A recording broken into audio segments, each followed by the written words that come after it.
പ്രിയപ്പെട്ടവരെ, ഇന്ത്യ മഹാരാജ്യം ഉറ്റുനോക്കുന്ന ഏറ്റവും സുപ്രധാനമായ ഒരു തെരഞ്ഞെടുപ്പിലേക്കാണ് നമ്മൾ അടുത്തുകൊണ്ടിരിക്കുന്നത്. കേരളത്തിന്റെ വളർച്ചയുടെ അവിഭാജ്യ ഘടകങ്ങളിലൊന്നായ ഓരോ പ്രവാസിയും വളരെ കരുത്തോടെ സമീപിക്കേണ്ട ഒരു തെരഞ്ഞെടുപ്പ് കൂടിയാണിത്. മാറിവന്ന ഏത് സർക്കാരിന്റെ പ്രവർത്തനങ്ങളെ പരിഗണിച്ചാലും പ്രവാസികളോടൊപ്പം ശക്തമായി നിൽക്കുന്നത് ഇടതുപക്ഷ സർക്കാരാണെന്ന് നിസ്സംശയം പറയാം.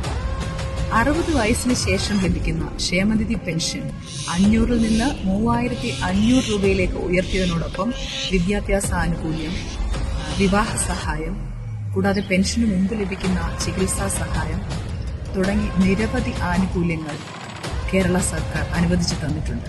കൂടാതെ മരണാനന്തര സഹായമായി 1 ലക്ഷം രൂപയും ലഭിക്കുന്നു.